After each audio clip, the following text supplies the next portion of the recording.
더 뉴스 2부 시작합니다. 국민의힘 비대위원장 직무대행을 맡은 권성동 원내대표는 추석 연휴 전까지 새로운 비대위 체제로 전환하겠다고 밝혔습니다. 그러나 비대위 출범을 위한 전국위원회 소집 권한을 갖고 있는 서병수 전국위 의장이 반대 입장을 밝히면서 당내 갈등이 격해지는 모습입니다. 윤석열 대통령은 국민의힘 상황과 관련해 의원들이 중지를 모은 결론이면 존중하는 게 맞다고 밝혔습니다. 고강도 감찰이 진행되고 있는 대통령실은 비서관급 참모 10명가량을 바꾸는 중폭 개편설이 흘러나오는 등 뒤숭숭한 모습입니다. 더불어민주당은 이재명 신임 당대표 체제로 공식 출범했습니다. 이 대표는 민생과 경제 위기 극복을 위한 초당적 협력을 약속하며 윤석열 대통령과의 영수회담을 요청했습니다. 주말 사이 미국의 강도 높은 금리 인상 의지를 확인한 우리 금융시장은 크게 출렁이고 있습니다. 환율은 또다시 연고점을 돌파하며 급등했고 코스피와 코스닥은 2% 넘는 급락세를 보이고 있습니다. 코로나19 신규 확진자는 주말 효과로 4만 명대까지 떨어졌지만 위중증 환자는 600명에 육박했습니다. 방역당국은 입국 전 PCR 검사를 다른 나라들과 마찬가지로 폐지하는 쪽으로 가닥을 잡았습니다. 인류가 50년 만에 다시 달로 향하는 아르테미스 프로젝트의 첫 비행이 오늘 밤 시작됩니다. 다국 협력 프로젝트인 아르테미스에는 우리나라도 참여해서 달 표면 우주기지 건설을 추진합니다. YTN 김영수입니다.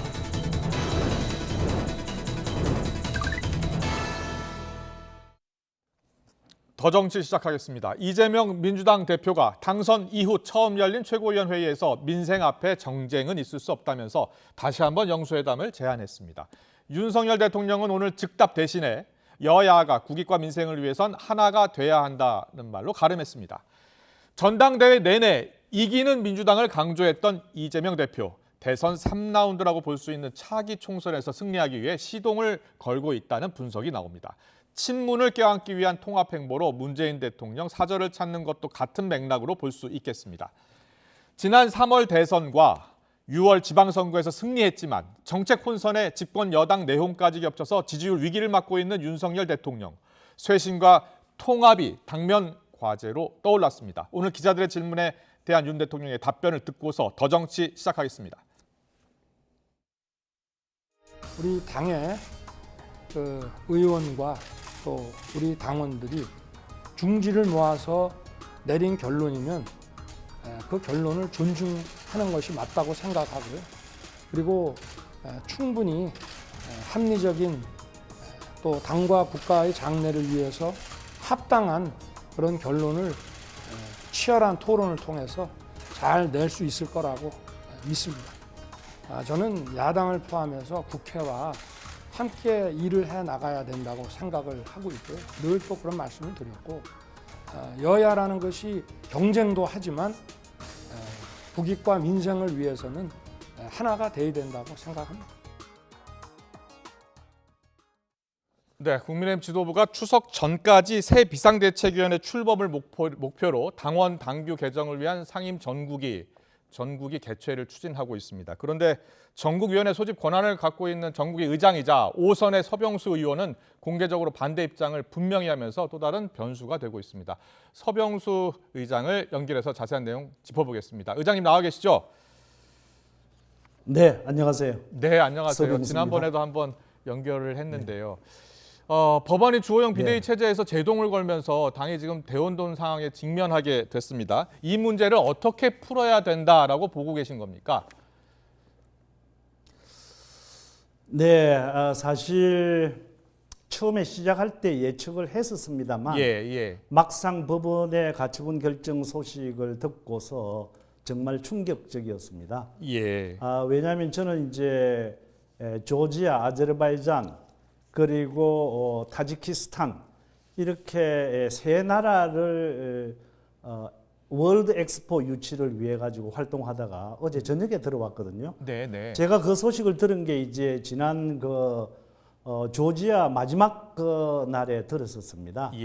그래서 이렇게 들어왔었습니다만 저는 이제 정말 객관적이고 합리적으로 법과 원칙에 의해서 문제를 풀어가야 된다라고 생각을 합니다. 네.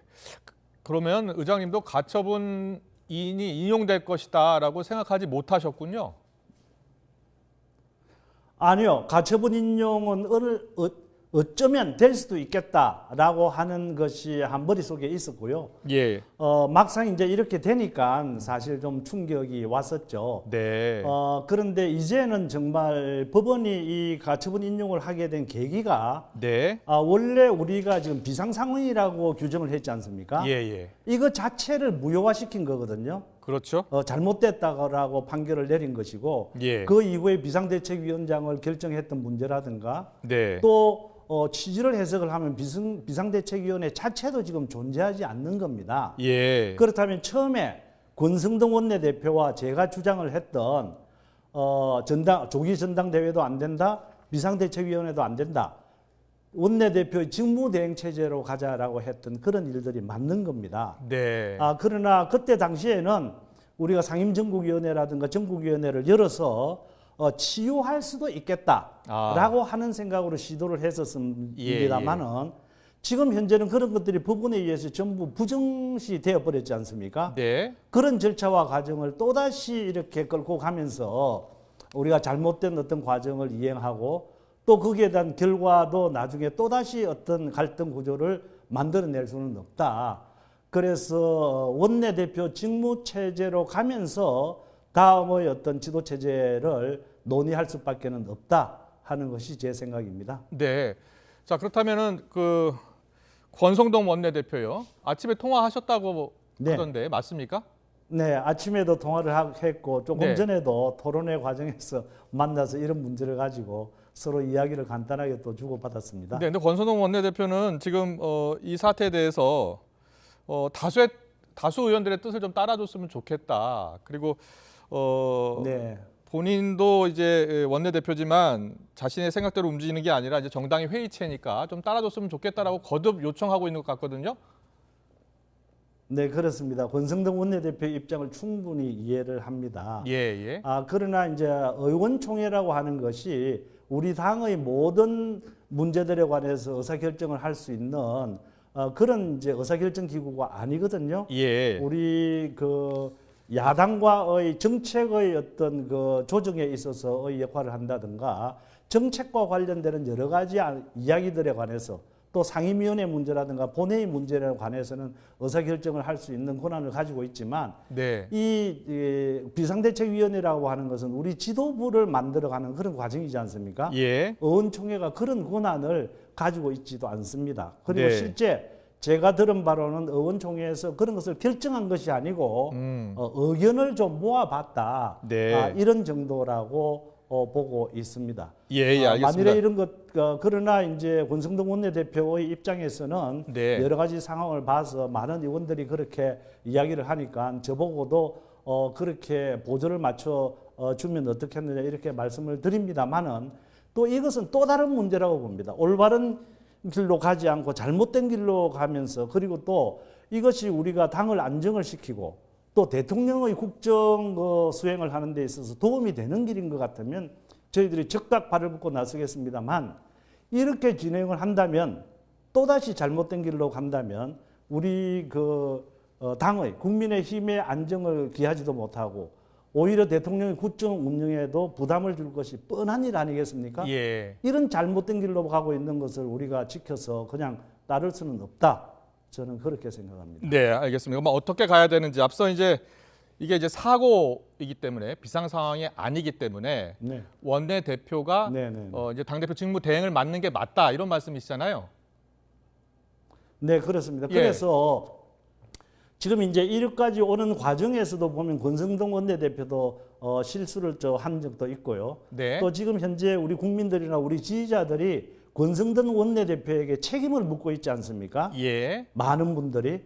그렇다면 이런 상황에서는 권성동 원내대표가 더 이상 리더십을 발휘해서 당을 끌고 가는 것은 오히려 부담이 된다라고 생각합니다. 그렇군요. 권성동 원내대표도 억울한 점이 있을 겁니다. 예. 그렇지만 2보 전진을 위해서 일부 후퇴한다는 그런 심정으로 자리를 내려놓고 새로운 원내대표가 들어서서 지도 체제를 꾸려서 직무대행 체제로 가는 것이 바람직하다라는 것이 저의 생각입니다. 그렇군요. 그럼 권성동 원내대표는 사퇴하는 게 바람직하다. 그리고 새로운 원내대표를 뽑아서 당대표 직무 대행을 맡는 것이 맞다. 이런 생각이신 거죠?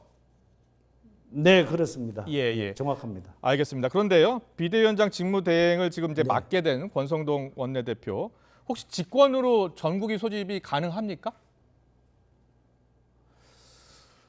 지금 현재 그건 당헌 당규를 제가 한 번 더 봐야 되겠는데요. 예. 지금 세 가지 방법이 있거든요. 하나는 의장인 제가 소집을 할 수 있는 권한이 있고요. 예. 또 우리 상임정국위원회의 4분의 1 이상의 어떤 요구에 의해 가지고 소집을 할 수도 있는 겁니다. 예. 그런데 이제 그런 상황에서도 의장인 제가 소집을 해야만 되는 것인지 아니면 부의장도 소집을 할 수 있는 것인지에 대해서는 예. 당헌 당규를 한 번 더 들여다봐야 되겠습니다. 예. 알겠습니다. 당원을 좀 더 들여다봐야 한다. 근데 윤석열 대통령은 오늘 기자들의 질문에 당의 의원과 우리 당원들이 중지를 모아서 내린 결론이면 그 결론을 존중하는 게 맞다고 생각한다라고 했거든요. 네. 네. 그런데 이제 우리 그 의원총회라고 하는 회의 장소의 어떤 분위기라든가 이런 것에 대해서 우리 그 대통령께서 잘 인지하지 못하시고 예. 또 의원총회의 기능을에 대해서도 잘 그렇게 익숙하지 못하셔서 말씀을 하신 게 아닌가 이렇게 싶습니다. 예. 다시 한번 말씀을 드립니다만은 의원총회의 의사결정이 우리 지도부를 구성하는 의견을 교환할 수는 있지만 네. 모아서 결정할 수 있는 그런 기구는 아니라고 하는 것을 다시 한번 분명하게 말씀을 드리고요. 네. 물론 이것이 당원 전체의 어떤 결집이라든가 이런 거 구조가 되어 있다라고 하면 그게 당면이라고 보고 따라야 되겠지만 예. 이건 이제 당면이 아니고 일부의 의원들에 의해서 만들어지는 그런 분위기이기 때문에 네. 이런 것에 대해서는 충분히 우리가 숙고하고 논의를 해서 잘못된 길로 가지 않아야 된다. 저는 그렇게 생각을 합니다. 알겠습니다. 마지막으로요. 이준석 전 대표의 반발이 계속되고 있습니다. 조금 전에는요. 비대위 활동 중단을 요구하는 추가 가처분 신청을 하겠다라고 이야기했거든요. 자, 이준석 전 대표의 행보에 대해서 어떤 생각이세요? 그래서 제가 이제 말씀드리고 싶은 게 이제 이 점인데요. 우리가 비상대책위원회를 꾸려서 간다든가 아니면 직무대행 체제를 꾸려서 간다든가 해서 우리 당의 어떤 논란이라든가 갈등 구조가 완전히 없어지는 것이 아닙니다. 예. 이런 것은 단기적으로 밟아 나가되 근본적으로 해결해야 될 문제는 이준석 대표를 우리 당이 끌어안아야 된다고 생각을 합니다. 네. 그것에 대해서는 권성동 원내대표라든가 그야말로 핵심 실세들이 진정성을 다해서 한 번 만나고 두 번 만나고 세 번 만나서 서로 갈 수 있다라고 하는 그런 신뢰성이 형성될 때 가능하다고 보거든요. 네. 그런 것들을 해야 됩니다. 그렇게 하지 않는다면은 이준석 대표가 밖에서 지속적으로 그 갈등을 일으키고 그것이 당의 안정을 불편하게 만들고 예. 또 대통령에게도 국정 운영에 굉장히 부담을 드릴 거 아닙니까?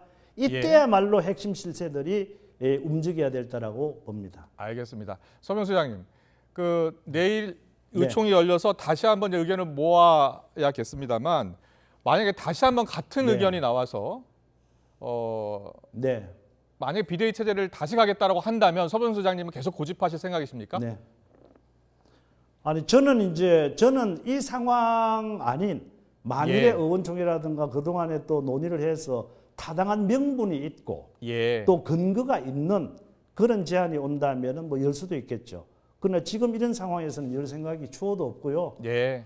또 그런 상황에서 과연 이제 부의장이나 하는 분들이 이 회의를 소집할 수 있을까 하는 의구심을 좀 가지고 있습니다. 네, 알겠습니다. 법적으로는 할 수는 있겠죠. 예, 알겠습니다. 오늘 말씀 여기까지 듣겠습니다. 서병수 국민의힘 전국의 의장과 함께했습니다. 잘 들었습니다. 고맙습니다. 네, 감사합니다.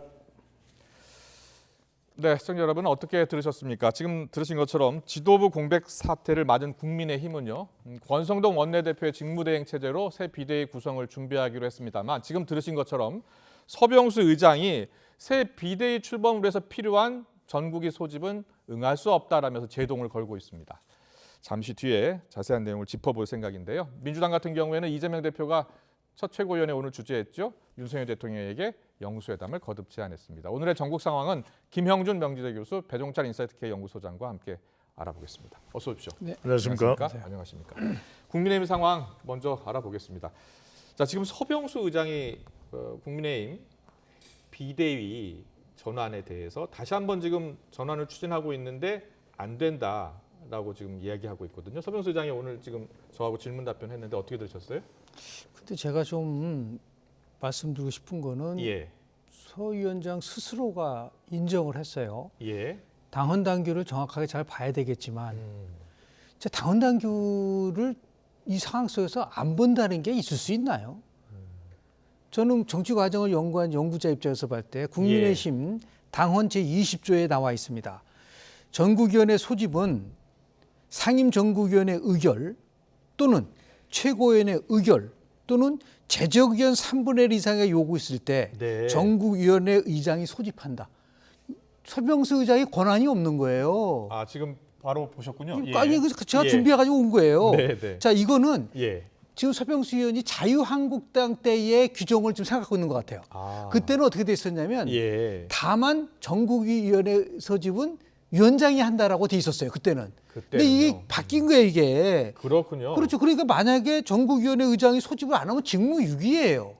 예. 이 부분에 대해서도 명쾌하게 위원장이 다시 한번 잘 들여다봐야 된다. 당원이 어떻게 바뀌었는지에 대해서. 그렇군요. 그리고 또 나가서 지금 많은 언론이라도 이런 쪽에서 직무대행 체제로 가야 된다는 얘기를 많이 합니다. 네. 그럼 직무대행 체제를 하면은 최고위원을 다시 복귀시킬 수 있나요?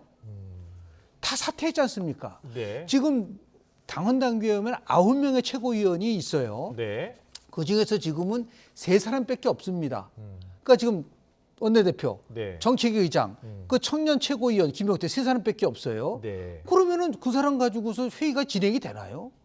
그럼 도대체 직무대행 체제를 했을 때 기본적 조건을 어떻게 충족시킬 거가는 아무도 얘기 안 하면서 그냥 새로운 지도 체제로 가야 된다는 얘기만 하면은 예. 비대위 체제로 가면 안 되고 최고위원 체제로 간다면 그럼 최고위원에 대한 거리에 대한 거는 어떻게 보충하죠? 다시 당헌 당규를 찾아봤습니다. 네. 그랬더니 19조에 나와 있어요. 전국위원회에 19조 4항에 최고위원 거리 시 최고위원을 선출한다고 돼 있습니다. 전국위원회에서 추가로 뽑으면 된다라고 이야기하더라고요. 여기 돼 있는데 그러면 예. 최고위원 선출을 어떻게 할 것이냐? 규정이 없어요. 그러니까 이게 지금 대한민국의 집권당이라고 하는 뭐 민주당도 마찬가지지만 당헌 당규가 왜 그럴 수밖에 없냐면 이런 아직 비상적인 상황은 한 번도 생각하지 못했기 때문에 예. 그렇다고 초유일이기 한다면 때문에. 최고위원이 거리됐을 때 이 선출하는 방식에 대한 것들도 논의를 한 다음에 비상대책위 체제를 만들 거고 아니면 비대위를 이런 논의는 없이 그냥 무조건 새로운 지도체제로 가야 된다고 하면 더 혼돈이 올 수밖에 없다는 거죠. 네, 그럼 교수님은 당원 당규 바꿔서 새로운 비대 체제로 가는 게 지금 맞다고 보세요? 지금 현 상황에서는요. 예. 그 방법밖에 없다고 보는. 다만 아. 국민들의 신뢰를 더 얻기 위해서는 권성동 원내대표가 물러나고 네. 새 원내대표가 선출된 다음에 그 새 원내대표가 중심이 돼서 새로운 비상대책위를 만들 수 있는 당헌 96조 1항서부터 포함해서 개정을 한 다음에 아. 상임전국위원회로 가고 그래도 안 될 경우에는 네. 새로운 방법 이렇게 뭔가 절차상으로 나름대로 로드맵을 만들어 놓고 가야 되는데 지금은 그냥 주장만 있지 해결책이 나와 있지는 않다. 그러면서 좀 답답한 상황이 아닌가 생각합니다. 네, 변호사 소장님은 생각은 어떠세요? 저는 좀 다른데 예. 그렇게 된다면은 그것도 새로운 비대위를 만들기 위해서 지금 비상 상황을 보완해서 법적인 당헌 당규의 미비점을 보완해서 새 비대위를 구성한다는 거 아니겠습니까? 근데 이건 재판부의 이번 가처분 판결문의 내용 취지하고도 달라요. 그러니까 절차상 하자를 지적한 것이 아니거든요. 예. 그 판결문을 읽어보면 결과적으로는 이준석 대표의 자리였던 곳이 돌이킬 수 없는 상황으로 전개되는 것에 대해서 법원이 차단을 한 겁니다. 그래서 부분 인용이라고 이야기하는 것은 비대위 해체를 이야기한 판결문의 내용은 없어요. 하지만 주호영 비대위원장의 직무는 정지한 겁니다. 왜냐하면 그렇게 되면 조기 전당대회를 할 수가 있고 이준석 대표는 되돌아갈 자리가 없는 거예요. 그러니까 저는 원래 자리대로 돌아가면 돼요. 왜 이 대안도 없는 이른바 위인설법을 하면서 무리하게 전개해야 될 이유가 없는 거죠. 여론도 동의하지 않는 것이죠. 그러면 지금 서병수 의장 이야기대로 새로운 원내대표를 뽑고 다시 직무대행 체제로 가는 게 맞다고 보시는 거군요. 아니 그러니까 서병수 이게 뭐 굉장히 김영주 교수님이 당헌 당규에 대해서 잘 분석을 해주셨습니다. 그런데 네. 그 당헌 당규를 떠나서 심지어는 전국위원회 위원장 자리에 앉아 있는 인물이 난 동의 못한다. 난 그거 해서 새 비대위 가는 거 동의하지 않라는 것 자체가 파장 아니겠습니까? 그렇다면 이러한 상황 자체가 권성동 원내대표가 어떤 이야기를 했습니까? 이준석 대표가 6개월 당원권 정지를 장원권 정지의 중징계를 받았을 때 그때 그 이야기를 했어요. 6개월 뒤면은 이준석 대표가 다른 조치가 없다면 돌아올 겁니다라고 그랬어요. 그게 맞는 거예요. 그게 그 당시에 이준석 대표를 어떤 정치적 의도사항으로 윤리위의 결정으로 밀어내든 어쨌든 거기까지가 맞는 거예요. 예, 그리고 경찰의 수사 결과가 나와서 이준석 대표의 성상납 의혹이나 증거인멸 교사에 대한 의혹에 대한 수사 결과가 나오면 네. 그때 가서 추가 징계를 하든지 결정을 하면 되는 거잖아요. 그러니까 이것 자체가 무리수인 겁니다. 예. 근데 김영일 교수님, 이준석 전 대표가 지금 추가로 가처분 신청하겠다는 겁니다. 네네. 예. 그러면서 무리수를 덮으려고 또 다른 무리수를 두는 것 아니냐 이런 이야기를 하고요. 만약에 비대위로 새로운 비대위를 또 당원 당규를 바꿔서 만든다면 또 가처분 신청할 경우에 인용될 수 있을 가능성이 있는 거 아니에요? 가처분 신청을 받아들이는 데 있어서 핵심적인 게 두 가지였잖아요. 네. 비상 상황이 아니다라는 거잖아요. 그런데 그 비상 상황이 아니다라는 거를 법원 판단도 있을 수 있지만 예. 정치적인 상황일 수도 있잖아요. 지금 자꾸만 직무대행 체제로 가야 된다고 하는데 제가 이제 그 제안하는 거는 뭐예요? 그럼 직무대행 체제가 만들어지기 위해서는 어떻게 하느냐는 얘기는 안 해요. 그럼 혼자서 직무대행을 합니까? 예를 들어서 의결을 해야 되는데 그러면 최소한도 지금 최고위원들은 4명 선출직 다 사퇴했잖아요. 네. 그러고 나서 지금 있는 사람은 3사람밖에 없으면 이거를 어떻게 최고위원을 선출할 것인가에 대한 논의가 있어야 되잖아요. 그래야지 이게 직무대행 체제로 가는데 네네. 그런 내용은 없이 그냥 권성동 원내대표는 물러나고 직무대행 체제로 가서 다시 최고위원 체제로 가자라고 하는 그냥 목록상의 방향만 얘기했지 세부적으로 그러면 어떻게 갈 것이라는 것은 안 나와 있단 말이에요. 그러면 천사 그렇게 하려고 한다면 규정에 따라서 전국 상임위원회에서 이 부분에 대해 이 전국위원회에서 네. 최고위원을 선출해야 돼요. 그러면 최고위원을 선출할 때 그 규정은 또 어떻게 되는지 누가 자격이 있는 건지 아무 규정이 없잖아요. 네. 그러니까 이런 걸 차분하게 하나씩 마무리를 한 다음에 논쟁을 해야 되는데 그런 거 없이 그냥 명분 싸움만 갖다 하다 보면은 이거는 해결책을 받기가 어렵다고 지금 여당은 위기에 빠졌고 지도부 지금 공백 상태잖아요. 그랬기 때문에 예. 빨리 이 부분을 해결할 수 있는 방법이 제일 좋은 거는 네. 원내대표가 결단을 내리고 새 원내대표가 선정이 된 다음에 그걸 가지고 비상 상황이라는 것을 정확하게 규정을 내릴 수 있는 걸 만든 다음에 뽑게 되면은 처음에 비상 상황이 아니다라고 하는 부분에 대해서 법원의 부분에 대한 것을 다시 했을 경우는 나름대로 논쟁이 있다 하더라도 바뀐 거잖아요.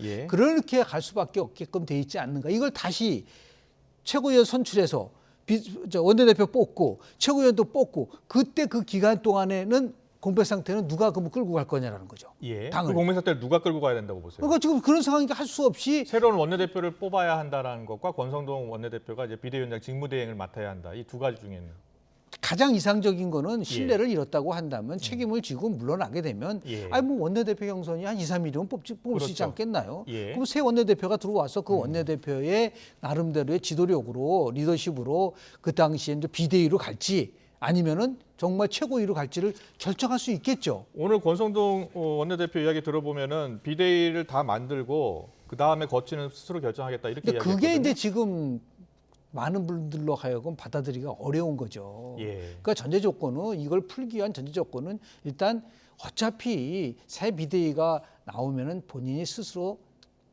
결정을 한다고 했는데 아니 9월 8일 전에 한다고 하면 지금 뭐 열흘 비대위 원내대표가 하나 지금 빨리 수습을 하나 오히려 빨리 수습하는 게 나을 수도 있는 거죠. 예. 그러니까 그런 부분도 가야 된다. 김현중 교수님 말씀이 굉장히 중요한 말씀이에요. 네, 무슨 말씀하세요. 말씀이냐면은 이준석 전 대표가 일관되게 이야기하는 것은 윤핵관 타도입니다. 그러니까 물론 이제 최고위 구성이 되고 또 비대위 구성이 되는 것은 또 중요한 일이겠죠. 하지만 더 우선적으로는 권성동 원내대표가 직무 대행을 하고 있는 지금의 상황을 받아들이지 못할 겁니다. 네. 왜냐하면 계속해서 이야기하고 있는 것이 일관되게 이야기하고 있는 것이 윤핵관 얘기를 하고 있고 또 하나는 국민 여론도 지금 윤석열 대통령이 윤핵관과 거리를 둬야 한다는 이야기가 나오고 있거든요. 예, 예. 그리고 지금 의원들 사이에서도 권성동 원내대표에 대한 신뢰는 거의 땅에 떨어진 셈입니다. 그런데 이제 윤핵관이 주도하는 다수의 의원들이 포진하고 있는 의원총회에서는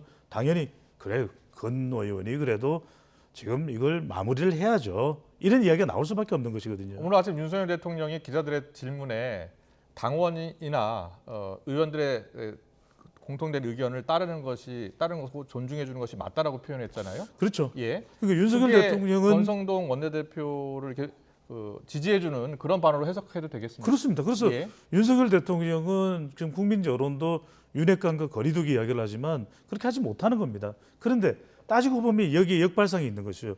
그래도 권성동 원내대표가 물러나고 나면 이준석 대표도 태도가 달라질 수밖에 없어요. 왜냐하면 여론이 이번에는 자 권성동 원내대표가 아직 물러났지 않아요? 예. 라고 할 때 공은 또 이준석 전 대표에게로 넘어가게 되는 것이죠. 네, 알겠습니다. 오늘 국민의힘 상황은 정말 어디로 튈지 모르겠어요. 상황을 좀 더 지켜보고요.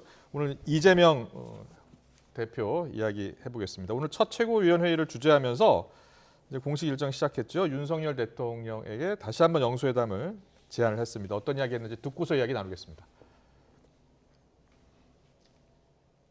이 어려운 경제 현실, 민생의 위기 앞에서 우리 민생의 후퇴를 막고 민생의 개선을 위해서 총력을 다하겠다 이 말씀을 다시 한번 드립니다.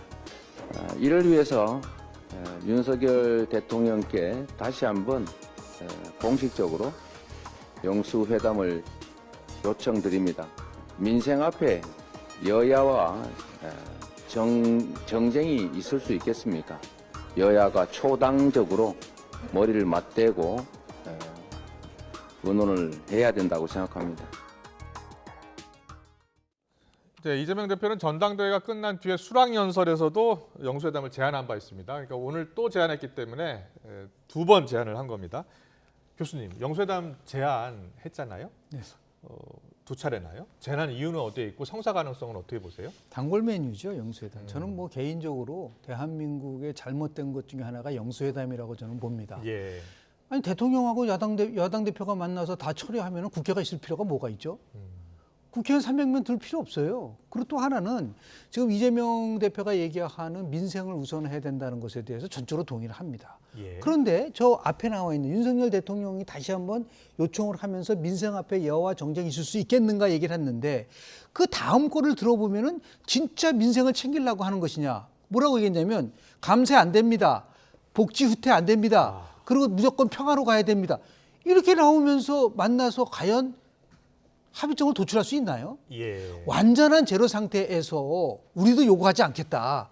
정말 무엇을 위한 한 것이냐 해야 되는데 앞에서는 뭐 민생 얘기하고 뒤로 내려가면 내려갈수록 현 정부에 대한 정책을 조목조목 계속 비판하는데 그게 어떻게 영수회담을 통해서 해결될 수 있나요? 지난 2013년도 출범했던 박근혜 정부 때 당시도 추석 앞두고 나서요. 김한길 당시의 대표하고 국회에서 만났지 않습니까? 엄청나게 그 국정원 그 댓글 조작 의혹 사건 때문에 예. 그때 김한길 대표가 뭐랬어요? 말은 많았지만 정답은 없었다라는 얘기를 가지고 그 다음에 더 악화됐어요.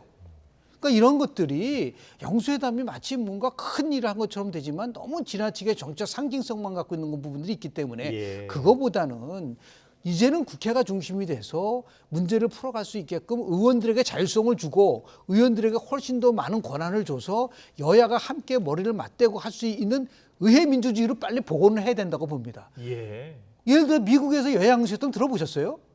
단 한 번도 저는 들어본 적이 없어요. 당대표가 없으니까. 예, 예. 그런 면에서 좀 더 우리가 좀 솔직해지고 필요가 정직해질 필요가 있지 않을까 생각을 좀 합니다. 네. 근데 미국의 경우는 좀 다른 것 같습니다. 상권 분립이 되어 있는 상황에서 뭐 하원 의장이 됐든 또 뭐 당대표의 차원이 아니더라도 오바마 대통령이 얼마나 공화당의 중진들을 만나서 여러 차례 오바마 케어를 비롯해서 그런 각고의 노력을 하는 모습 보기 좋은 거죠. 예. 그래서 오바마 대통령을 높게 평가하는 겁니다. 오히려 이런 영수회담이라고 하는 그 뭐 표현보다는 네. 고리타분한 표현보다는 서로 간에 만남 또 협치 이런 건 얼마든지 좋은 일 아니겠습니까? 오히려 윤석열 대통령이 먼저 화분이 됐든 화분 이것도 좀 너무 상투적이지 않습니까? 뭐 이렇게 인형을 하나 보내든지 해서 이 화합과 협치의 상징의 인형이에요. 예. 이러면서 뭐 핑크 대지 이런 걸 보내서 그럼 서로 웃으면서 그래요? 빨리 만납시다. 윤석열 대통령이 전화할 수도 있고 뭐 따봉 체리 엄지척 따봉을 보낼 수도 있고 근데 이건 기대죠. 뭐 이렇게 일이 일어날 것 같지는 않아요. 그런데 예. 이걸 통해서 통합과 협치를 하고 민생 우선을 하고 여소야대 정국을 풀어나간다면 이보다 좋을 일이 있습니까? 그것만으로도 윤석열 대통령의 지지율은 올라갈 텐데 안 할 것 같아요. 왜냐하면 지금 내부 갈등이 이 여야 모두 심각하거든요. 그러면 예. 이럴 때는 외부 전면전입니다. 네. 결과적으로는 우리는 바라지 않지만 국민들은 원하지 않지만 윤명 대첩으로 저는 성큼 가고 있어요. 윤명 대첩으로 가고 예. 있다고요? 예. 근데 실제로 보면은 이재명 대표가 퇴행 독주에 맞설 수밖에 없다고 정의를 내렸잖아요. 예. 또 하나는 왜 못 만나냐면 지금 이재명 대표를 둘러싸고 있는 여러 가지 사법적인 의혹들이 있는데 지금 사법 리스크를 많이 얘기하고 예, 있잖아요. 예. 이런 상황에서 만날 수 있나요? 그건 잘못된 시그널을 줄 수가 있다. 예를 들어서 대통령하고 대표, 특히 지금 의혹을 받고 있는 야당 대표가 만나서 뭔가를 진행을 하다 보면은 이건 또 다른 자신의 지지층에 엄청난 파열음을 가져올 수 있는 부분들도 있기 때문에 예. 아마 쉽게 만나기는 어려울 거라고 보고요. 만약에 만난다면 나름대로 지금 여당의 지도 체제가 어느 정도 안정화되고 나서 그리고 나서 당 두 대표하고 대통령이 만나는 그런 과정으로 갈 수밖에 없는 구조가 되지 않을까. 여야 대표와 대통령이 같이 그렇습니다. 만나는. 네. 예. 근데 저는 그조차도 쉽지 않을 것이다. 왜냐하면 우리가 삼국지 보면은 예. 조조유비는 좋은 이야기를 합니다.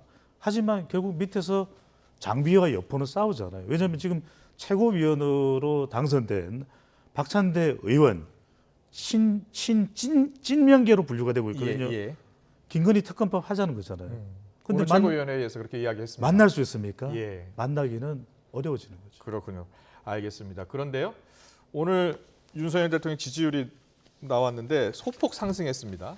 근데 지금 이 최근에 법원이 가처분 인용한 것은 이제 반영이 안 됐다고 해요. 네, 맞습니다. 그리고 이제 이재명 당 대표가 또 새로 탄생을 했기 때문에 여러 가지가 이제 반영이 되는 여론조사가 나올 텐데 어떻게 나올 것으로 보세요? 우리 저 대수장이 뭐 얘기를 대수장님 했잖아요. 또 8월 여쭤볼까요? 28일 날 이재명 대표가 되면은 아마도 윤석열 대통령의 지지가 높아질 거다라고 얘기를 했었지 않습니까? 근데 왜 예. 그러냐면 예. 결국은 이렇게 집권당 여당의 내용이라든지요, 아니면 이재명 대표로 다시 선출되는 과정 속에서 보수 계층의 위기를 느낍니다. 그러니까 결집을 할 수밖에 없는 거예요.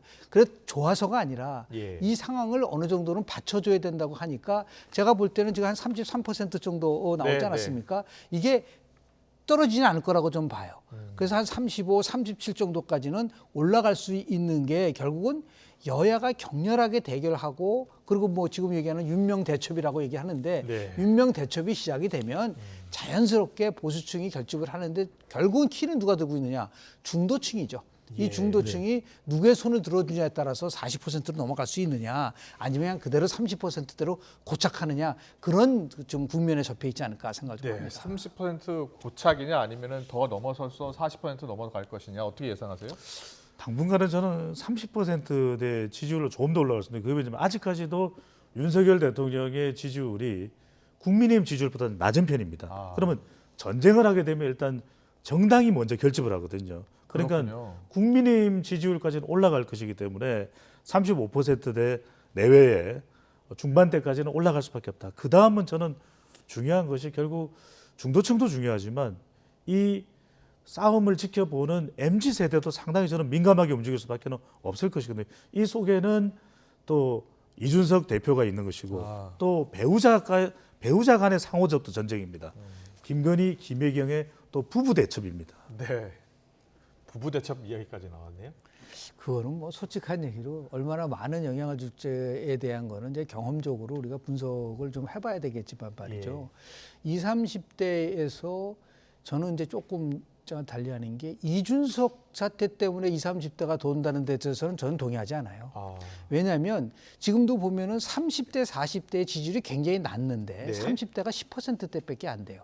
그런데 왜 그러냐면 30대는 두 가지 이유 때문에 지금 윤석열 대통령 후보가 이재명 후보에서 30대는 더 많이 얻었어요. 20대는 네. 더 적게 얻었습니다. 예. 그러니까 뭐 이준석 대표 때문에 20대를 가져왔다는 거는 논리적으로 성립이 안 되죠. 표로상으로는. 예. 그런데 30대가 가장 고민하는 거는 금리 인상입니다. 지금 미국이 금리 또 인상 0.75%. 경제 문제가 더 크다. 아니, 경제가 예. 훨씬 크기 때문에 그거로 인한 상대적 박탈감이 커서 예. 기대했던 부분들이 저는 쉽게 물가 올라가죠. 금리 올라가죠. 상대적으로 나는 열심히 했는데 비탄감해 준다고 하죠. 이런 것들이 오히려 30대에 결국은 분노를 일으키는 부분들이 있다라는 말씀 좀 드립니다. 알겠습니다. 네, 정치적으로 여당이 큰 위기를 맞고 있고요. 또 민주당은 또 새로운 당대표 이재명 대표 체제로 전환이 됐습니다. 오늘 전국 상황은 김영준 명지대 교수, 배종찬 인사이트K 연구소장과 함께했습니다. 잘 들었습니다. 네, 고맙습니다. 고맙습니다. 고맙습니다. 감사합니다.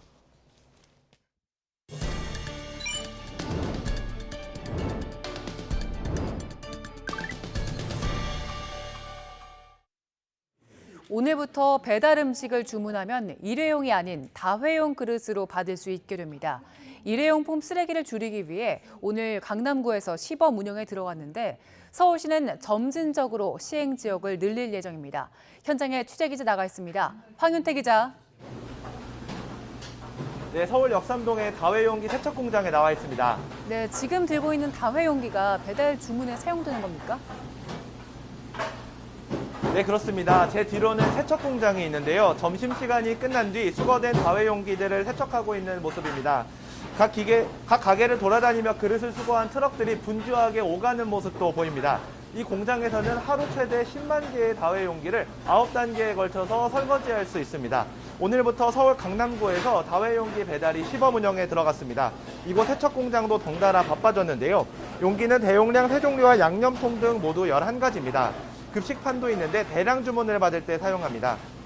다회용기는 한 번 사용하고 버리는 일회용기 대신 여러 번 사용할 수 있어 무분별하게 배출되는 일회용 쓰레기를 줄일 수 있다는 장점이 있습니다. 서울 강남구 내 200여 곳이 다회용기 배달을 시범 운영하는 제로식당으로 지정됐는데요. 오늘부터 이곳에 배달 음식을 주문하면 음식이 다회용기에 담아 배달됩니다. 배달 앱으로 다회용기를 사용하는 음식점을 선택해 이용할 수 있는 겁니다. 먼저 소비자가 주문하면 식당에선 다회용기에 담은 음식을 가방에 넣어 주문지로 보내고요. 소비자는 식사를 마친 뒤 다회용기를 다시 가방에 담아 집 앞에 놓고 가방에 부착된 QR코드를 찍어 회수를 신청하면 됩니다. 다회용기를 회수하면서 별도의 보증금이나 추가 비용이 없는 것도 장점입니다. 직접 다회용기를 주문해본 소비자 반응을 들어보시겠습니다. 우선은 보온성이 굉장히 높습니다. 엄마가 해주신 것 같고, 그리고 무엇보다 이 뒤처리가 깔끔하다는 점, 그게 가장 큰 장점인 것 같습니다. 서울시는 지난해 10월부터 지난 1월까지 강남구에서 시범 사업을 진행했는데요. 사업이 쓰레기 절감에 효과가 있다고 판단해 지난 4월 4개 배달앱 운영사와 업무 협약을 체결하고 주문 시스템 개발을 추진했습니다. 서울시 통계를 보면 다회용기 배달 주문율은 매주 30% 이상 늘었고 지난 1월에는 이용률이 사업 초기보다 5배 가까이 늘어 6만 7천여 건을 기록했습니다. 서울시는 강남구에서 시작한 서비스가 본궤도에 오르면 다음 달 관악구를 시작으로 10월에는 서대문구와 광진구를 대상으로도 다회용기 배달을 확대할 방침입니다. 지금까지 서울 역삼동 다회용기 세척 공장에서 YTN 황윤태입니다. 최근 마약 범죄 관련 보도가 유독 잇따르고 있습니다. YTN 기자가 직접 SNS를 통해 마약 유통망을 찾아봤는데 단 30초면 가능했습니다. 마약 유통이 근절되지 못하는 이유가 무엇인지 강민경 기자가 보도합니다. 지난 15일 한 남성이 떨어뜨린 지갑에선 600여 명이 한 번에 투약할 수 있는 정도의 필로폰이 발견됐습니다. 지난달엔 강남의 한 유흥업소에서 마약을 탄 술을 먹고 손님과 종업원 모두 숨진 사건도 있었습니다. 관련 보도만 늘어나는 게 아니라 실제 마약 범죄도 눈에 띄게 증가했습니다. 지난해 검찰이 압수한 마약은 모두 1,295kg. 전년보다 4배 이상 폭증했습니다. 특히 젊은 층으로 깊숙이 침투하고 있습니다. 실제 10대와 20대 마약 사범은 2017년 이후 꾸준히 증가했습니다. 30대 이하는 전체 마약 사범의 절반 이상을 차지합니다. 그만큼 마약 유통도 어렵지 않게 이루어진다는 의미입니다. 기자가 직접 시도해봤습니다. SNS에 마약 관련 은어를 검색하니 관련 글이 쏟아졌습니다. 적혀있는 방법을 달았더니 곧바로 마약 구매 인증글이 쏟아지는 채팅방에 입장합니다. 지역별 판매 가능한 마약과 대금을 치르는 법, 심지어 마약 보관 방법까지 자세히 적혀 있습니다. 여기까지 불과 30초도 걸리지 않습니다. 이렇게 마약 유통이 온라인과 비대면으로 이루어지다 보니 검거도 어려워지고 있습니다. 이 마약 수사 초창기에는 이렇게 대면에서 물건과 돈을 이렇게 서로 맞교환하는 핸들링 방식으로 많이 이루어졌고요. 이런 매체물들을 잘 다루는 젊은 층들이 범행의 도구로 쉽게 이용하고 있기 때문에 검찰이 최근 마약 범죄에 대한 강경 대응을 예고한 이유기도 합니다. 마약, 조직폭력 등 강력범죄 전문성을 갖춘 검사가 각종 영장, 송치 사건을 처리하는 책임 처리 시스템을 운영하겠습니다. 특히 10대, 20대 상대 마약 유통 조직은 가중 처벌하겠습니다. 강력한 처벌로 마약 범죄를 뿌리 뽑긴 불가능합니다.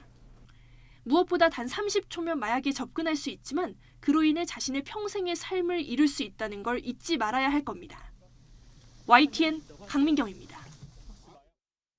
경찰이 마약 사범에 대해 특별단속 기간을 연장하는 등 고강도 수사를 벌이기로 했습니다.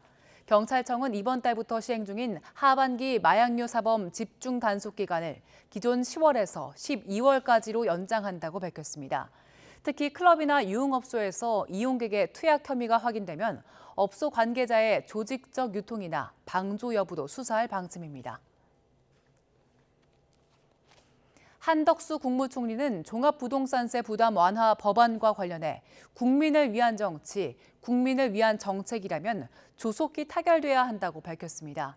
한 총리는 오늘 YTN 라디오에 출연해서 법안이 빨리 처리되지 않으면 세금을 부담해야 하는 수십만 명이 혼란에 빠진다며 정치권에 이같이 촉구했습니다.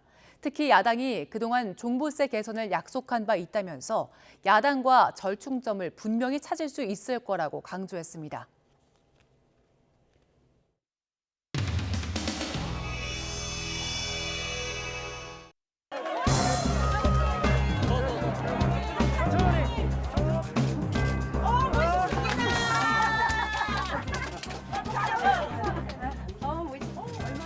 그래 이거 하나 사지 뭐. 이거 하고 여사님 쓰실 거 같고 화이트를 좋아하신다 하셔가지고. 아 그래요? 예. 그럼 뭐 한번.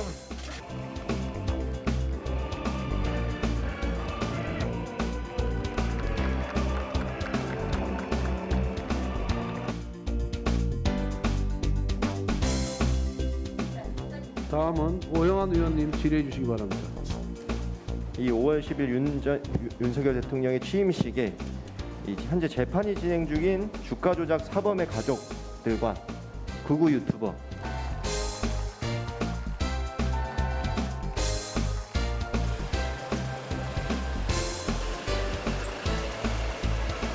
그런데 행정안전부가 취임식 종료 직후 이 초청 대상자 명단을 파기했다 이런 말씀을 하거든요.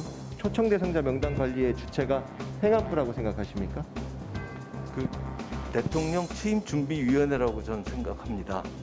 대통령 취임식 관련 인수위에서 생산한 취임식 초청 대상자 명단은 대통령 기록물입니다. 알고 계십니까?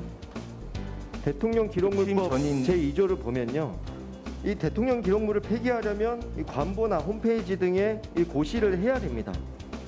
이거 알고 계시죠? 이런 절차 없이 급하게 이렇게 폐기한 상황에 대해서 어떻게 생각하시나 하고 여쭤본 거예요. 임의로 월권적으로 행안부가 삭제하도록 그렇게 한 거 아닌가 비서실장께서 어떻게 보십니까? 아 저는 아니라고 봅니다. 예. 한남동 공간 리모델링 시행업체 김모 대표 김건희 여사가 대통령 취임식에 초청했습니까? 저희도 그 참석자 명단을 좀 알려고 했지만은 초청했는지 잘 모르십니까? 모릅니다. 예. 그거를 확인하려고 그랬는데 자료가 없었습니다. 자료가 없습니까? 취임식 준비위원회에 제가 진짜 팩트가 뭔지 알고 싶어서 확인을 해봤는데 이거 예, 예. 큰 문제입니다, 비서실장님. 자, 대통령 기록물 관리법 11조에 따르면 취임식 초청 명단 취임 후 30일 이내에 기록물 관리부서겠죠. 이걸 이관을 해야 됩니다. 이거 법이에요. 그거 확인해 보겠습니다. 예. 네. 심의도 없이 대통령 기록물 사라졌다면 10년 이하의 징역 또는 3천만 원 이하의 벌금 처벌입니다. 왜 이 명단이 원래 명단이 있었는데 파기했다 그런 거죠?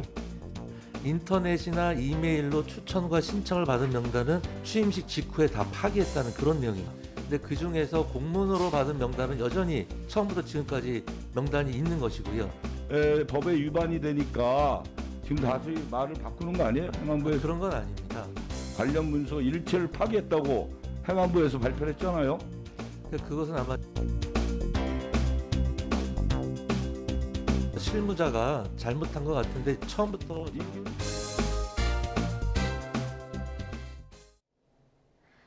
오늘 비가 내리며 다소 서늘한 날씨가 이어지고 있습니다. 현재 레이더 화면을 보면 전국 곳곳에 산발적으로 비가 내리고 있는데요. 오늘 저녁까지 중부와 호남을 중심으로는 약한 비가 오락가락 이어지겠습니다. 한편 내일은 전국에 또다시 비 예보가 있습니다. 비는 내일 새벽 서쪽 지방을 시작으로 아침에는 전국으로 확대할 텐데요. 이번 비는 주로 중부 지방에 집중되겠습니다. 경기 남부와 강원 남부, 충청 북부와 경북 북동부에 최고 120mm 이상, 그 밖에 중부와 전북, 경북에 최고 80mm가 되겠습니다. 비는 모레 새벽 서쪽 지방부터 점차 그치겠습니다. 내일 아침 기온은 오늘과 비슷하거나 조금 높겠습니다. 서울 19도, 대전 20도, 광주 22도가 예상됩니다. 내일 낮 기온은 예년보다 2에서 8도가량 낮겠습니다. 서울 21도, 대전 24도, 대구 25도가 예상됩니다.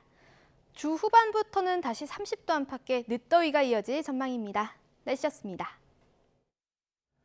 이슈를 더 쉽게 전해드리는 더 뉴스, 내일은 저희가 더 준비하겠습니다. 잠시 뒤 뉴스큐가 방송됩니다. 시청해주신 여러분 고맙습니다.